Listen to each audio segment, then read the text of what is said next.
साल बदल रहा है, लेकिन ये सिर्फ कैलेंडर की तारीख का बदलना नहीं है। ये वो क्षण है जब समय स्वयं रुककर मनुष्य से पूछता है, तू वही रहेगा या बदलने का साहस करेगा? बहुत कम लोग इस प्रश्न को सुन पाते हैं, क्योंकि अधिकतर लोग शोर में जीते हैं, पार्टी के शोर में, इच्छाओं के शोर में, शिकायतों के शोर में। लेकिन जो व्यक्ति इस प्रश्न को सुन लेता है, उसके जीवन में फिर कोई भी साल साधारण नहीं रहता। साल का अंत ये कोई सामान्य समय नहीं होता। ये वो क्षण होता है जब आत्मा अपने भीतर जमा किए हुए सारे अधूरे सपनों, टूटे विश्वासों, दबे हुए आंसुओं और न बोले गए प्रश्नों को एक साथ ऊपर ले आती है। इसीलिए कई लोग साल के अंत में बिना कारण उदास हो जाते हैं, बिना कारण बेचैन रहते हैं और बिना कारण ही अपने ही जीवन से थक जाते हैं। असल में ये थकान शरीर की नहीं होती, ये थकान आत्मा की होती है। और आत्मा जब थकती है तो वो ईश्वर की ओर देखने लगती है।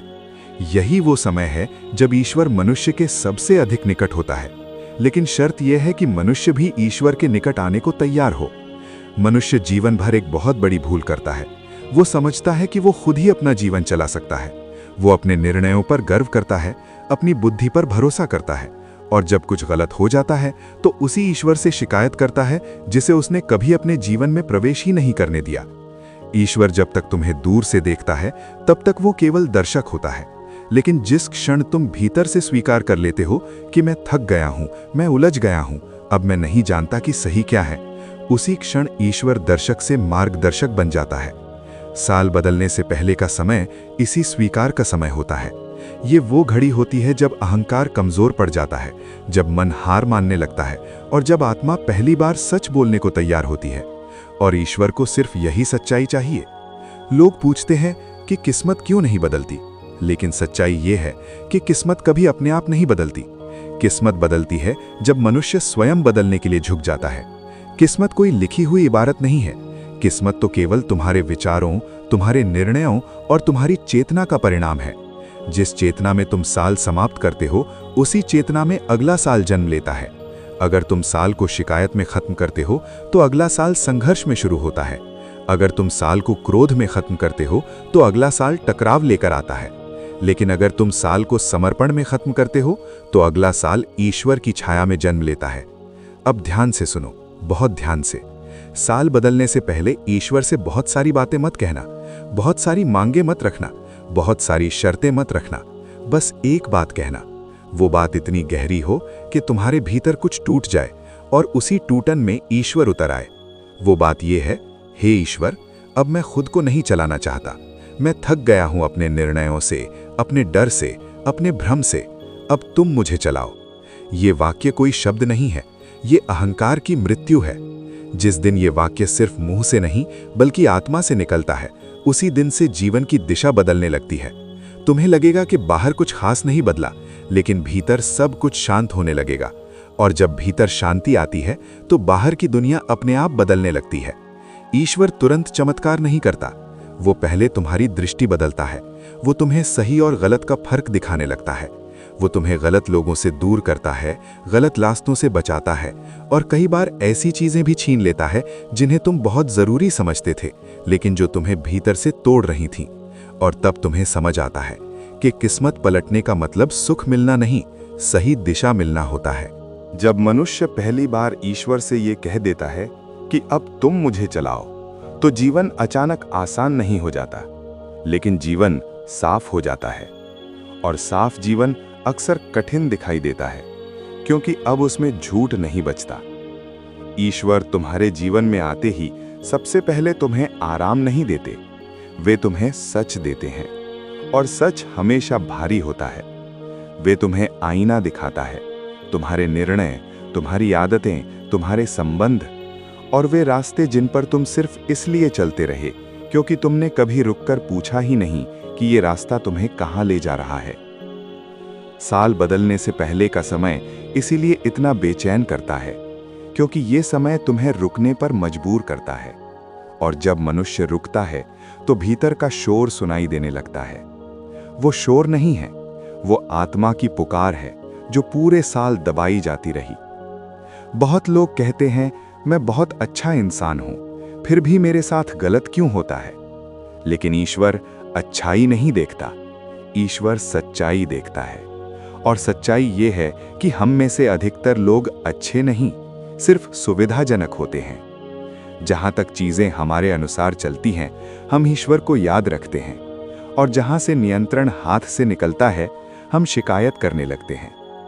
ईश्वर शिकायत से नहीं थकता, लेकिन वो तब तक उत्तर नहीं देता जब तक शिकायत समर्पण में न बदल जाए। साल का अंतिम क्षण इसी परिवर्तन का द्वार होता है। ये वो पल होता है जब तुम पहली बार अपनी हार को स्वीकार करने की हिम्मत जुटाते हो, और यही वो पल है जहां से जीवन जीत की ओर मुड़ता है। मनुष्य को लगता है कि ईश्वर उसकी इच्छाएं नहीं सुनता, लेकिन सच ये है कि ईश्वर तुम्हारी इच्छाओं से पहले तुम्हारी तैयारी देखता है। अगर तुम्हारी आत्मा तैयार नहीं है, तो वो इच्छा पूरी होकर भी तुम्हें तोड़ सकती है। इसीलिए कई बार जो हम मांगते हैं वो हमें नहीं मिलता, और जो हमें मिलता है वो हमें बाद में समझ आता है। जब साल बदलने से पहले तुम ईश्वर से कहते हो कि जो मेरे लिए सही है वही देना, तो तुम अपने जीवन की बागडोर ऐसे हाथों में दे देते हो जो तुम्हें तुमसे भी बेहतर जानते हैं। और यही सबसे कठिन समर्पण है, क्योंकि इसमें भरोसा चाहिए, अंधा भरोसा नहीं, सचेत भरोसा। ये भरोसा धीरे धीरे बनता है।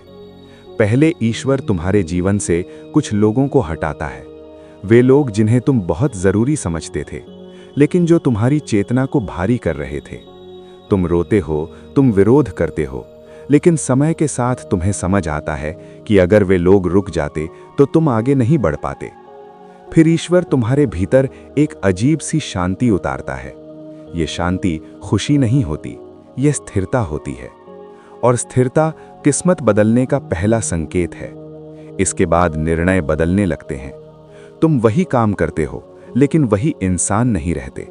तुम वही बोलते हो, लेकिन वही भावना नहीं होती। तुम वही परिस्थितियां देखते हो, लेकिन वही प्रतिक्रिया नहीं देते। यही वो बिंदु है जहां भाग्य धीरे धीरे अपनी दिशा बदलता है। किस्मत कभी जोर से नहीं पलटती, वो फुसफुसा कर बदलती है। अगर तुम ध्यान से नहीं सुनोगे तो तुम्हें लगेगा कि कुछ भी नहीं बदला, लेकिन अगर तुम भीतर देखोगे तो तुम पाओगे कि अब डर तुम्हें चलाता नहीं, अब क्रोध तुम्हें नियंत्रित नहीं करता, और अब तुम हर हार में भी कुछ सीख पा रहे हो। साल बदलने से पहले यही सबसे बड़ा वरदान होता है, दृष्टि का बदलना। और जब दृष्टि बदलती है तो दिशा अपने आप बदल जाती है। जब ईश्वर किसी मनुष्य की किस्मत बदलने का निर्णय करता है, तो वो सबसे पहले उस मनुष्य के जीवन को हिला देता है, क्योंकि जो जीवन हिलता नहीं वो बदलता भी नहीं। अधिकतर लोग ये नहीं समझ पाते, और यहीं से वे ईश्वर को गलत समझने लगते हैं। वे कहते हैं, जब मैंने प्रार्थना शुरू की तब से चीजें बिगड़ क्यों रही हैं? लेकिन सच ये है, वे चीजें बिगड़ नहीं रही होती, वे झूठ से अलग हो रही होती हैं। ईश्वर कभी सीधे सुख नहीं देता, वो पहले वो सब छीन लेता है जिसे तुम सुख समझ बैठे थे, लेकिन जो तुम्हें भीतर से खोखला कर रहा था। क्योंकि जब तक मनुष्य झूठे सहारे पकड़े रहता है, वो सच्चे सहारे की ओर देख ही नहीं पाता। साल बदलने से पहले ये प्रक्रिया सबसे तेज हो जाती है। ये वो समय होता है जब अधूरे कर्म अपने परिणाम मांगने आते हैं, जब दबे हुए सत्य सामने आने लगते हैं, और जब आत्मा कहती है अब और नहीं।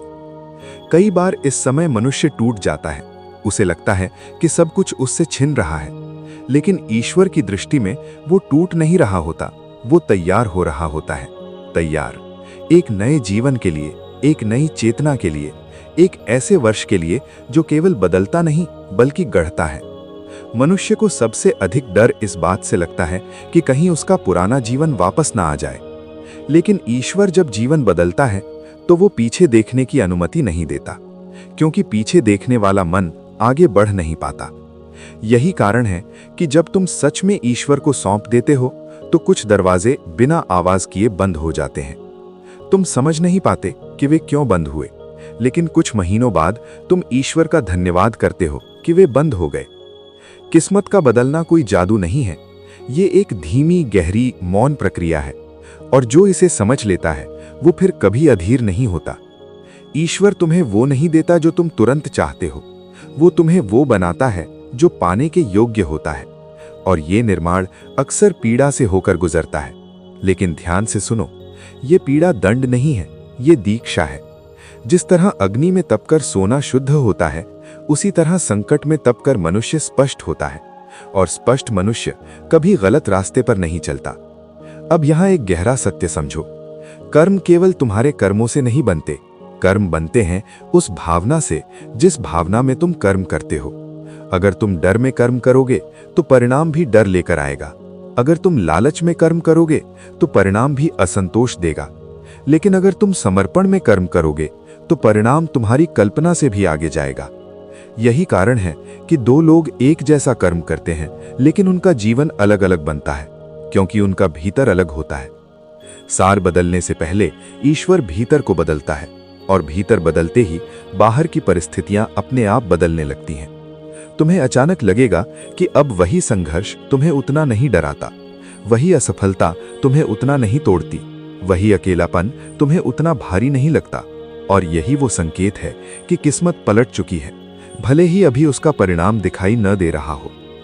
अब उस अंतिम वाक्य की ओर चलते हैं जो साल बदलने से पहले बहुत कम लोग बोल पाते हैं, क्योंकि इसमें पूरा अहंकार टूट जाता है। वो वाक्य है, हे ईश्वर, अगर मेरा ये साल मुझे तोड़कर ही सही रास्ते पर लाए तो मुझे वो तोड़ भी स्वीकार है। ये वाक्य हर कोई नहीं बोल सकता, क्योंकि इसे बोलने के लिए तुम्हें अपने सुख से अधिक अपने सत्य से प्रेम करना पड़ता है। और जिस दिन कोई मनुष्य ये वाक्य सच में बोल देता है, उस दिन ईश्वर उसके जीवन को सिर्फ सुधारता नहीं, पुनः लिखना शुरू कर देता है। अब जीवन में कुछ भी व्यर्थ नहीं होता। हर दर्द अर्थ बन जाता है, हर अनुभव शिक्षा बन जाता है, और हर साल तुम्हें तुम्हारे केंद्र के और निकट ले जाता है। साल बदलता है, लेकिन जो मनुष्य इस चेतना के साथ साल को विदा करता है, उसका जीवन फिर कभी साधारण नहीं रहता, क्योंकि अब वो ईश्वर के भरोसे नहीं, ईश्वर की दिशा में चलने लगता है। साल का अंतिम समय केवल घड़ी की सुइयों का खेल नहीं होता। ये वो क्षण होता है जब समय स्वयं मौन हो जाता है, और मनुष्य के भीतर जो कुछ दबा हुआ है वो धीरे धीरे सतह पर आने लगता है। इसीलिए जो लोग दिन भर हंसते रहते हैं, वे भी साल के अंत में अचानक गंभीर हो जाते हैं। ये कोई कमजोरी नहीं है, ये आत्मा का जागरण है। शास्त्रों में कहा गया है कि हर बड़ा परिवर्तन मौन से जन्म लेता है, और साल बदलने से पहले का मौन सबसे शक्तिशाली मौन होता है। ये वो मौन है जहां ईश्वर शब्दों में नहीं, संकेतों में बोलता है। बहुत कम लोग जानते हैं कि साल के अंतिम दिनों में प्रकृति स्वयं एक विशेष संतुलन में होती है। दिन और रात, आशा और निराशा, पुराना और नया, सब एक पतली रेखा पर खड़े होते हैं। और जो मनुष्य इस रेखा को महसूस कर लेता है, वो जीवन की दिशा बदल सकता है। इसीलिए ऋषि मुनियों ने इस समय को गहन आत्मनिरीक्षण का समय कहा। ये वो समय है जब कर्मों की गूंज सबसे स्पष्ट सुनाई देती है। जो तुमने बोया होता है वो धीरे धीरे अपना स्वर दिखाने लगता है। अब यहाँ ब्रह्म मुहूर्त का रहस्य समझो। ब्रह्म मुहूर्त सिर्फ सुबह का समय नहीं है, ये चेतना का द्वार है। जिस प्रकार दिन और रात के बीच एक संधि होती है, उसी प्रकार साल के अंत और शुरुआत के बीच भी एक ब्रह्म मुहूर्त होता है। इस संधि में जो बोला जाता है वो केवल शब्द नहीं रहता, वो संकल्प बन जाता है, और संकल्प कर्मों की दिशा तय करता है। यही कारण है कि जो लोग साल बदलते समय शोर में रहते हैं, वे अगले साल भी उसी शोर में फंसे रहते हैं। लेकिन जो व्यक्ति इस समय को मौन में बिताता है, वो अगले साल स्पष्टता में प्रवेश करता है। ईश्वर इस समय तुम्हारी मांग नहीं सुनता, वो तुम्हारी दिशा देखता है। वो देखता है कि तुम किस भावना में पुराने साल को छोड़ रहे हो, क्योंकि वही भावना नए साल की नींव बनती है। अगर तुम क्रोध, शिकायत और तुलना में साल समाप्त करते हो, तो नया साल उसी ऊर्जा को आगे बढ़ाता है। लेकिन अगर तुम कृतज्ञता और समर्पण में साल विदा करते हो, तो नया साल अनुग्रह लेकर आता है। कृतज्ञता कोई भावना नहीं, ये स्थिति है। जब मनुष्य कृतज्ञ होता है तो वो जीवन से लड़ता नहीं, वो जीवन के साथ बहने लगता है। और जब मनुष्य बहना सीख लेता है तो किस्मत को उसके लिए रास्ता बनाना पड़ता है। अब एक बहुत गहरी बात समझो। साल के अंत में जो सबसे बड़ा भ्रम होता है वो ये कि नया साल तुम्हें बदल देगा। नया साल कुछ नहीं करता। नया साल सिर्फ तुम्हारी अवस्था को आगे बढ़ाता है। अगर तुम भीतर से वही रहे तो साल बदलना सिर्फ तारीख बदलना है, लेकिन अगर तुम इस संधि में अपने भीतर कुछ छोड़ देते हो, पुरानी शिकायतें, पुराने अपराध बोध, पुराने डर, तो वही क्षण नया जन्म बन जाता है। ईश्वर हर साल तुम्हें एक अवसर देता है, लेकिन वो अवसर शोर में नहीं मिलता, वो मौन में मिलता है। अब उस क्षण की कल्पना करो। घड़ी 12 के पास है, बाहर पटाखों की आवाज है, लेकिन तुम अकेले बैठे हो। दीपक जल रहा है, मन शांत है, और तुम ईश्वर से कोई मांग नहीं कर रहे। तुम बस इतना कह रहे हो कि जो था उसे मैं स्वीकार करता हूं, जो नहीं हो पाया उसके लिए मैं तैयार होता हूं, और जो आने वाला है उसे मैं तुम्हारे भरोसे छोड़ता हूं। ये वाक्य तुम्हारे भीतर इतनी गहरी हलचल पैदा करता है कि पुरानी ऊर्जा अपने आप टूटने लगती है, और ईश्वर इसी टूटन में प्रवेश करता है। यही वो क्षण है जब आत्मा का पुनर्जन्म होता है। ये पुनर्जन्म शरीर का नहीं होता, ये दृष्टि का होता है, और जब दृष्टि बदलती है तो भाग्य को अपना मार्ग बदलना पड़ता है। अब तुम जीवन को समस्या नहीं, यात्रा की तरह देखने लगते हो। अब हर अनुभव तुम्हें तोड़ता नहीं, तुम्हें गढ़ता है, और यही किस्मत पलटने का सबसे गहरा अर्थ है। जब कोई मनुष्य साल के अंतिम क्षणों में ईश्वर के सामने सच में मौन हो जाता है, तो वो पहली बार अपने जीवन को बिना कहानी बनाए देख पाता है। न कोई बहाना, न कोई आरोप, न कोई तुलना, सिर्फ वो और उसका जीवन। यही वो क्षण होता है जहां अधिकतर लोग डर कर पीछे हट जाते हैं, क्योंकि अपने जीवन को पूरी ईमानदारी से देखना सबसे कठिन तपस्या है। यहां न कोई तालियां होती हैं, न कोई प्रशंसा, सिर्फ सच्चाई होती है। और सच्चाई अक्सर वैसी नहीं होती जैसी हम दूसरों को दिखाते हैं। इसी क्षण ईश्वर मनुष्य के सबसे निकट होता है, लेकिन बहुत शांत। वो कोई आदेश नहीं देता, वो कोई वचन नहीं देता, वो सिर्फ एक प्रश्न मनुष्य के भीतर रख देता है। अगर सब कुछ फिर से शुरू करना पड़े, तो क्या तू वही बनेगा जो अब तक बना रहा? ये प्रश्न तुम्हें तोड़ भी सकता है और जन्म भी दे सकता है। फर्क सिर्फ इतना है कि तुम इससे भागते हो या इसे स्वीकार करते हो। किस्मत पलटने का सबसे बड़ा झूठ ये है कि वो बाहर से आती है। सच ये है कि किस्मत हमेशा भीतर से पलटती है, और भीतर पलटने के लिए सबसे पहले पहचान बदलनी पड़ती है। अधिकतर लोग अपने दुख से ही अपनी पहचान बना लेते हैं। कोई खुद को असफल मानता है, कोई ठगा हुआ, कोई अभागा, कोई पीड़ित। ईश्वर इन पहचानों को नहीं मानता, वो तुम्हें तुम्हारी संभावना से पहचानता है। लेकिन जब तक तुम अपनी पुरानी पहचान खुद नहीं छोड़ते, वो नई पहचान तुम्हें दे नहीं सकता। साल के अंत में ये पहचान छोड़ने का सबसे बड़ा अवसर होता है, क्योंकि समय स्वयं कह रहा होता है, जो था वो पूरा हुआ। अब यहाँ वो अंतिम संकल्प आता है जो बहुत कम लोग बोल पाते हैं, क्योंकि इसमें कुछ पाने की नहीं, सब कुछ बदलने की तैयारी होती है। वो संकल्प ये है, हे ईश्वर, अगर मेरा नया साल मुझे मेरी ही नजरों में छोटा कर दे, लेकिन मुझे सत्य के निकट ले आए, तो मुझे वो स्वीकार है। ये वाक्य सफलता की नहीं, शुद्धता की मांग है, और जहां शुद्धता आती है वहां देर सवेर सफलता को आना ही पड़ता है। ईश्वर ऐसे ही संकल्पों का उत्तर देता है। वो तुरंत धन नहीं देता, वो पहले दृष्टि देता है, और जिस मनुष्य की दृष्टि साफ हो जाती है, उसे जीवन में भटकना नहीं पड़ता। अब एक बहुत सूक्ष्म बात समझो, ईश्वर का उत्तर हमेशा शब्दों में नहीं आता, वो घटनाओं में आता है। कभी किसी व्यक्ति के रूप में, कभी किसी अवसर के रूप में, और कभी किसी नुकसान के रूप में। और यही कारण है कि कई लोग कहते हैं, मैंने प्रार्थना की लेकिन हालात और कठिन हो गए। उन्हें यह समझ नहीं आता कि वही कठिनाई उनके जीवन की सबसे बड़ी दिशा बन रही है, क्योंकि ईश्वर तुम्हें आराम नहीं, योग्यता देता है। जब नया साल शुरू होता है तो कुछ लोगों के जीवन में अजीब सी चुप्पी आ जाती है। न बड़ी खुशी, न बड़ा दुख, बस एक स्थिरता। ये स्थिरता खालीपन नहीं है, ये वो मैदान है जहां नया जीवन बोया जाता है। अब उस क्षण की कल्पना करो जब नया साल पहली बार तुम्हारे जीवन में शोर नहीं, शांति लेकर आता है। तुम वही काम कर रहे हो, लेकिन भीतर हड़बड़ी नहीं है। तुम वही रास्ते चल रहे हो, लेकिन अब डर नहीं है। तुम वही सवाल देख रहे हो, लेकिन अब भाग नहीं रहे। और यही तुम्हें एहसास होता है कि किस्मत पलट चुकी है, क्योंकि अब जीवन तुम्हें नहीं चला रहा, अब तुम जीवन के साथ चल रहे हो। साल बदल गया है, लेकिन तुम अब पुराने नहीं रहे, और यही ईश्वर का सबसे बड़ा उत्तर है।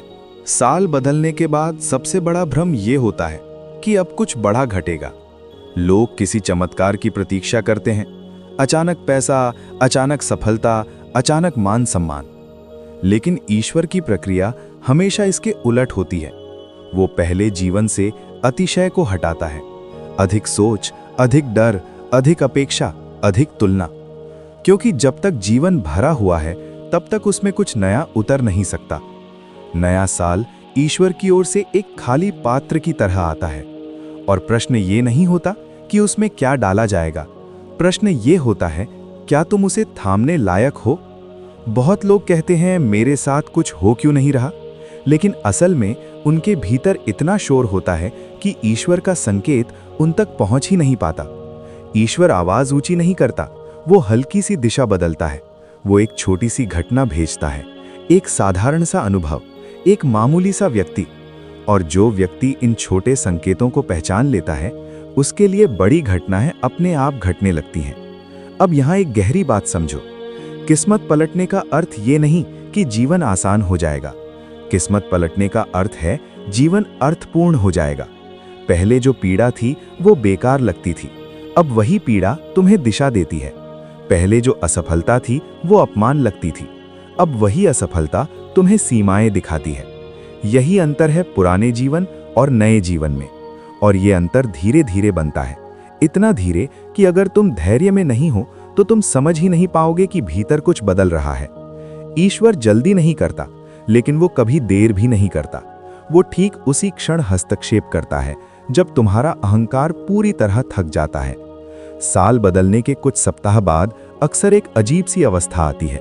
न दुख पूरी तरह होता है, न सुख पूरी तरह, न जीवन आगे बढ़ता दिखता है, न पीछे जाता। यह अवस्था बहुतों को डराती है। वे कहते हैं मैं अटक गया हूं, लेकिन सच ये है, ये अटकना नहीं, ठहराव है। और ठहराव परिवर्तन के ठीक पहले आता है। बीज जब मिट्टी में डाला जाता है तो ऊपर से कुछ नहीं दिखता, लेकिन भीतर पूरा जीवन जाग रहा होता है। ईश्वर इस समय तुम्हारे भीतर नई जड़ें बना रहा होता है, धैर्य की जड़ें, स्पष्टता की जड़ें, आत्मसम्मान की जड़ें। और जो व्यक्ति इस समय भागता नहीं, जो धैर्य रखता है, वही आगे चलकर स्थिर सफलता पाता है। अब ध्यान से सुनो, ये बात बहुत कम लोग समझते हैं। ईश्वर तुम्हें सीधे ऊंचाई पर नहीं ले जाता, वो पहले तुम्हें भीतर से चौड़ा करता है। क्योंकि जो व्यक्ति भीतर से छोटा है, अगर वो ऊपर पहुंचा दिया जाए तो टूट जाता है। इसीलिए कुछ लोग थोड़ी सी सफलता पाकर अहंकारी हो जाते हैं और कुछ लोग थोड़ी सी आलोचना में टूट जाते हैं। लेकिन जिस व्यक्ति का भीतर चौड़ा हो चुका है, वो प्रशंसा में भी संतुलित रहता है और आलोचना में भी। यही व्यक्ति वास्तविक अर्थों में भाग्यशाली होता है। नया साल बीतने लगता है, दिन सामान्य दिखते हैं, काम वही है, लोग वही हैं, पर भीतर कुछ अलग सा महसूस होने लगता है। अब तुम हर बात पर प्रतिक्रिया नहीं देते, अब तुम हर लड़ाई को अपनी नहीं मानते, अब तुम हर अवसर के पीछे अंधे होकर नहीं भागते। और यही जीवन तुम्हारी परीक्षा लेता है। कुछ पुराने पैटर्न वापस आने की कोशिश करते हैं, कुछ लोग फिर से वही व्यवहार दोहराते हैं, कुछ परिस्थितियां फिर वही प्रश्न खड़े करती हैं, क्या तू सच में बदला है या बस उस रात भावुक हो गया था? ये परीक्षा बहुत सूक्ष्म होती है और यहीं अधिकतर लोग पुराने जीवन में लौट जाते हैं।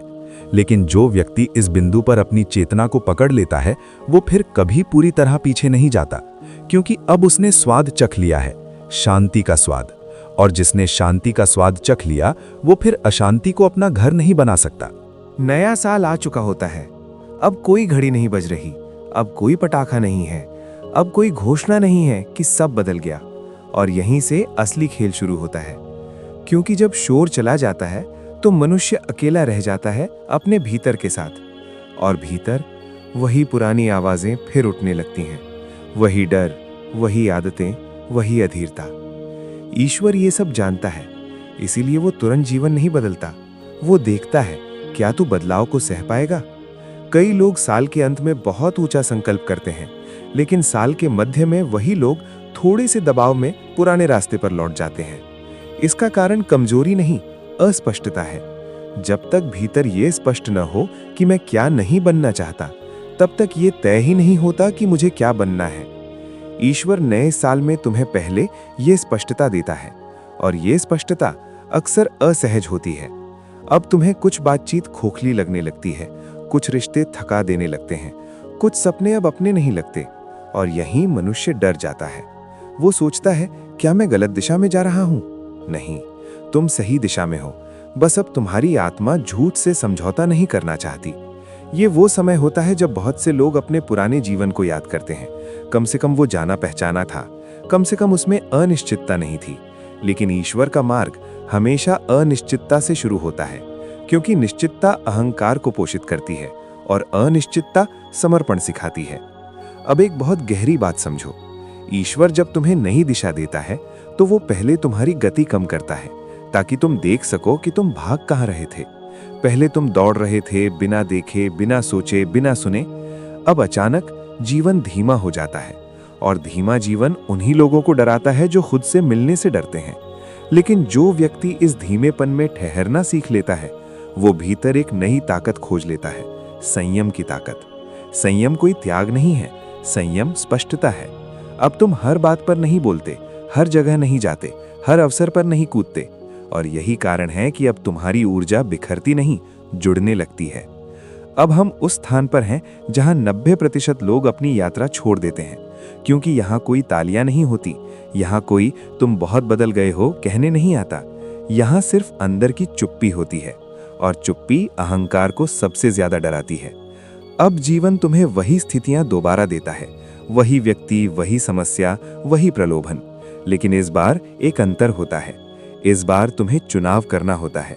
पहले तुम स्वभाव से प्रतिक्रिया देते थे, अब तुम्हें चेतना से उत्तर देना होता है। यहीं पर कई लोग थक जाते हैं। वे कहते हैं, इतना सोचकर जीना मुश्किल है। लेकिन सच्चाई ये है, अब तक वे सोचकर नहीं, आदत से जी रहे थे। ईश्वर चाहता है कि तुम पहली बार जाग कर जियो, और जाग कर जीना थकाने वाला होता है शुरुआत में। यही वो समय है जब कुछ लोग फिर पुराने नशे, पुरानी शिकायतें, पुरानी भीड़ में लौट जाते हैं, क्योंकि पुराना जीवन कम से कम जिम्मेदारी नहीं मांगता था।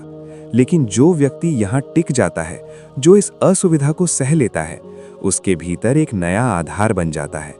अब वो व्यक्ति भीड़ से नहीं चलता, अब वो अपने केंद्र से चलता है। अब ईश्वर एक और परीक्षा लेता है। वो तुम्हें थोड़ा सा अधिकार देता है, थोड़ी सी प्रशंसा, थोड़ा सा नियंत्रण, और देखता है क्या तू फिर वही बनेगा या नया बना रहेगा। यहीं कई लोग गिरते हैं। वे सोचते हैं कि अब सब ठीक हो गया, और यही सोच सब बिगाड़ देती है। लेकिन जो व्यक्ति इस बिंदु पर विनम्र रहता है, वो जीवन में बहुत दूर तक जाता है, क्योंकि ईश्वर प्रतिभा नहीं खोजता, वो पात्रता खोजता है। अब ध्यान से सुनो, ये वाक्य बहुत भारी है। ईश्वर तुम्हें ऊंचा उठाने से पहले गहरा करता है। जो गहरा नहीं है, वो ऊंचाई पर खो जाता है। जब कोई मनुष्य पुराने जीवन से पूरी तरह बाहर नहीं निकल पाता, लेकिन नए जीवन में भी पूरी तरह प्रवेश नहीं कर पाता, तो वो एक बीच की अवस्था में रहता है। ये अवस्था बाहर से साधारण लगती है, लेकिन भीतर बहुत निर्णायक होती है। यही वो समय है जब आत्मा अपने लिए नए नियम बनाती है। ये नियम किसी किताब से नहीं आते, ये नियम किसी गुरु के आदेश नहीं होते, ये नियम अंदर से उठते हैं। अब तुम्हें खुद से ही कुछ बातें स्वतः साफ दिखने लगती हैं।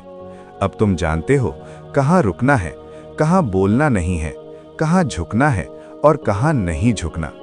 पहले तुम दूसरों से पूछते थे, मैं क्या करूं? अब तुम खुद से पूछते हो, क्या ये मुझे भीतर से सही लग रहा है? और यही नया अनुशासन है। ईश्वर जब किसी मनुष्य को सच में दिशा देता है, तो वो उसे बाहरी नियमों से मुक्त करता है और भीतरी नियमों से बांध देता है। अब तुम गलत इसलिए नहीं छोड़ते कि कोई देख रहा है, अब तुम गलत इसलिए छोड़ते हो क्योंकि तुम्हें अंदर भारीपन महसूस होता है, और सही इसलिए नहीं करते कि प्रशंसा मिले, बल्कि इसलिए क्योंकि सही करने से मन शांत रहता है। यही वो बिंदु है जहां कर्म पूजा बन जाता है। इस अवस्था में बहुत कुछ धीरे चलता है, पर यह धीमापन कमजोरी नहीं है, ये स्थिरता है। अब तुम हर अवसर नहीं पकड़ते, लेकिन जो पकड़ते हो वो तुम्हें आगे ले जाता है। अब तुम हर रिश्ते में नहीं उलझते, लेकिन जो रहते हैं वे तुम्हें मजबूत बनाते हैं। अब जीवन संख्या से नहीं, गुणवत्ता से चलने लगता है, और यही ईश्वर का अगला उपहार है, छटाई। जो तुम्हारे मार्ग का नहीं है वो धीरे धीरे हटने लगता है, बिना शोर के, बिना झगड़े के, और जो तुम्हारा है वो टिक जाता है। अब हम उस स्थान पर हैं जहां जीवन बाहर से लगभग वैसा ही दिखता है, लेकिन भीतर पूरी तरह बदल चुका होता है। अब तुम्हें हर दिन प्रेरणा की जरूरत नहीं पड़ती। अब तुम्हें खुद को साबित करने की जल्दी नहीं होती। अब तुम खाली समय से नहीं डरते, क्योंकि अब खालीपन तुम्हें असहज नहीं करता। ये अवस्था बहुत दुर्लभ होती है। यहाँ आकर मनुष्य पहली बार समझता है कि शांति कोई लक्ष्य नहीं, स्थिति है। अब तुम परिस्थितियों से बहुत जल्दी प्रभावित नहीं होते। सुख आता है तुम मुस्कुराते हो, दुख आता है तुम टूटते नहीं। और यही चेतना की स्थिरता है। यहीं पर किस्मत सांस लेना शुरू करती है, क्योंकि भाग्य अस्थिर मनुष्य के पास रुकता नहीं है। वो उसी के पास ठहरता है जो उसे संभाल सके। अब जीवन तुम्हें थोड़ा थोड़ा देकर देखता है, जिम्मेदारी, विश्वास, प्रभाव। और अगर तुम ये सब पाकर भी विनम्र रहते हो तो जीवन और खोलता है। यही कारण है कि कुछ लोगों की उन्नति धीमी दिखती है, लेकिन रुकती नहीं। अब यहाँ एक अत्यंत गहरा सत्य समझो। ईश्वर तुम्हें वो जीवन नहीं देता जिसकी तुम कल्पना करते हो। वो तुम्हें वो जीवन देता है जिसे तुम संभाल सकते हो। और जब तुम संभालना सीख लेते हो तो जीवन तुम्हारी कल्पना से कई गुना आगे चला जाता है। अब किस्मत दिखाई देने लगती है, लेकिन चिल्लाकर नहीं। ये छोटे छोटे संकेतों में आती है। सही समय पर सही मुलाकात, बिना जोर लगाए अवसर, कम मेहनत में अधिक अर्थ। अब तुम भाग्य के पीछे नहीं भागते, भाग्य तुम्हारे साथ चलने लगता है।